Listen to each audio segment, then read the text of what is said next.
In this video, we are going to discuss language and its effect question, that is now in our paper 1 question number 2. That is a new edition according to the new paper pattern of O-level English examination from 2024, and we are going to solve a sample question with the answers. But first, let's quickly revise what are some of the tips how to tackle with the writer's effect or the language effect questions.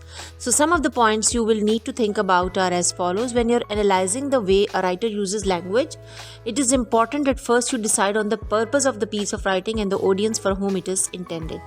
So the second point is the tone or register of a piece of writing is produced not just by the choice of vocabulary, but also by the lengths and types of sentences used and the linguistic devices the writer employs. So we have to keep all these things in mind. Next is what are those points? These might include similes, metaphors, as well as other devices such as irony, rhetorical questions, alliteration, and so on. Another key tool to look out for is the use of emotive language. Yes, emotive words and phrases. Words have different suggested meanings depending upon the context in which they are used. So professional writers are very much aware of these associations. So we are going to tackle with the writer's effect question, keeping in view all this. To tackle the language and its effect question, first you have to learn and you must know the difference between literal versus figurative language. So what is literal meaning of a word and what is figurative meaning? Literal meaning, what the word used denote, that is the dictionary meaning of the word. And figurative meaning is what the words used connote, that is the indirect meaning of the words. So in literal and figurative language you have to differentiate, and then you would practice, and then you would be able to tackle such questions, because some questions they demand you are going to solve them with their literal meaning. You have to go read them, and you have to think about their implicit meaning, that is, and then you have to deduce the answer. So let's read an example before we attempt a real question. That is, it is an extract taken from 2015 O-level paper. Hills like surf, pale green, dark green, blue, black, stretched as far as the eye could see and billowed out into a haze. So when you are going to read it, so the question is, the hills are described to be like surf, comparing them to the sea. We have been discussing, or we have been doing the descriptions of sea, the surfing of the sea. So the question is, give one reason why this comparison is effective, the comparison between the sea and the hills. So first of all, just in your mind's eye, just think about it, picture the waves of a sea, surf, and then imagine of a scene of the rolling hills. So what images come to your minds? So as you can see on this slide, these are the pictures. So just visualize and just look at the surfing in the sea, and the second comparison, that is of the hills. So when you are going to look at, and you are going to understand, so then come back to the question again, because there is a comparison, and the question is, have a look at these two pictures which bring surf and hills into close resemblance. So you have seen the pictures, and now you are going to have the question. Isn't it interesting of the writer to compare two objects we would not otherwise associate with each other?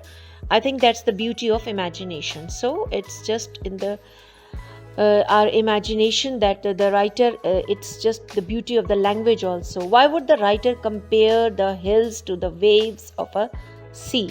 So this is our question.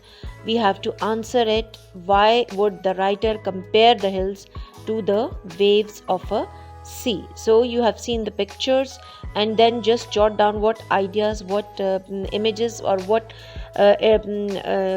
adjectives are coming to your mind, and what is the comparison, what is common between these two pictures or the descriptions. So a suggested answer would be, the comparison is effective because both the hills and the sea have a rise and fall pattern or are undulating. So the rise and fall pattern As you can see in the picture again, that is the rise and fall in the sea, and rise and fall, and you see the picture of the hills. Now let's attempt a question, language and its effect according to the new paper pattern, and we have selected the passage to Monica, that is from O-level English language paper 2015. Passage is Monica. So we have the passage in front of us. As you can see, I have already underlined those phrases which we are going to attempt the question based on these phrases. So according to the new paper pattern, as you can see on this slide, these are the kinds of questions: A, B, C, D and E. So we are going to attempt these. So our question number 1 is, read this extract from the text, and that is in paragraph number 3. Like a duchess, she sailed down the central aisle and sat down directly opposite the chair placed in readiness for the pianist. So this is the extract, and the question is, what does the writer want to suggest to us about situation at this point in the story? So we are going to answer the question. We have to go through the passage again, read the lines again, and we have to deduce the answer, of course. So we are going to first we are going to focus on what is like a duchess mean. So as we all know that because it has been described that Monica has been moving with like a duchess, so it is a simile. She has been compared with a duchess. So Monica moves with an air of regal confidence and self-importance, behaving as if she holds a position of high status or nobility. So first we have to make it clear to us that what does this phrase mean, because we are going to describe the situation at this. So one possible answer is, the situation at this point is embarrassing for the narrator and Cynthia, contrasting with Monica's self-assured attitude. So now our next question, and that is the B part, and the question is, explain why the writer uses the word scream in the expression tires would scream. So this is in line number 8, paragraph 2. As you can see, tires would scream. So we are going to answer this question, and one possible answer is, the word scream is used to vividly describe the screeching sound produced by the vehicles. This adds or emphasizes the suddenness of drivers' reactions to Monica's behavior of crossing roads. So next comes the third question, C part. What two impressions does the writer want to convey to the reader in the sentence? And the sentence is, it is in paragraph 4. Monica fidgeted beside me, trying to get comfortable. So we are going to answer this, but first we have to underline the key word, that is, we are going to simplify, and the word is fidgeted. So fidgeted means restless. So we are going to focus on this word. Said she was unable to stay calm. And now we are going to answer this question. One possible answer is, it conveys that Monica is unable to stay still, indicating her discomfort, and adds to the awkwardness of the situation. So next question is, read this sentence from the text. Now this sentence is taken from last paragraph 6. I was grinding my teeth in fury and plotting murder in my heart. And the question is, what effect does the writer suggest about her feelings by using the word grinding? So grinding her teeth, we all know when we are in extreme anger, we are just grinding, that is the repetitions of the sound of just moving our teeth, and we are when someone is in extreme anger. So we are first going to simplify this word. We are going to focus on this word. Make it a habit that you are going to underline the key words, then simplify them, and then you are able to answer them in a better way.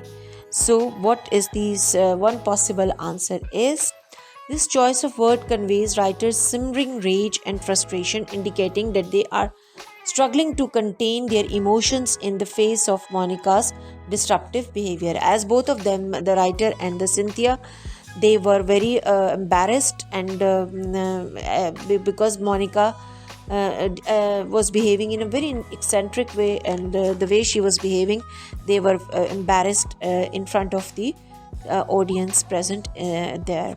So the last question is, identify one example from the text below of how the writer uses language effectively to convey her feelings about Monica.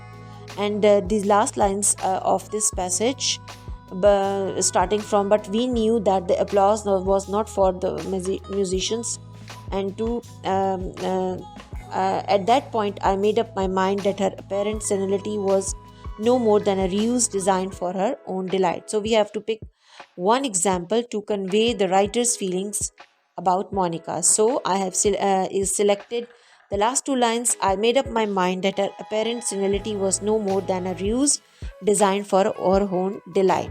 First of all, the pattern is that we are going to select the actual sentence, the example from the extract, and then we are going to explain it in our own words. So here, as we have two or three words, these words, they should be simplified. So first of all, you have to underline made up my mind, that is, I made the final decision, I was sure, I was certain. Apparent senility, what is apparent? That is visible. And what is senility? That is the mental and physical deterioration of a person due to old age. Then there is another key word that should be simplified, that is ruse. Ruse is a clever trick or deception, and designed is planned, and own delight is her own pleasure or for her own joy. So once we have underlined the keywords, we have written their meanings. So now we are ready for the to answer this question. So already we have discussed. Example is, I made up my mind to own delight, and the explanation of this line is, the writer was certain or sure that Monica's mental condition was only a clever trick for her own enjoyment, expressing or standing up for what she wants or believes in. Last but not the least, let's look at these two slides. These are the sentences, the writer's effect writing frame. These sentences, they are going to help you to answer this language and its effect question. It's a tricky one, but of course, if you practice it again and again, then obviously you are going to make it better. So good luck for your exam.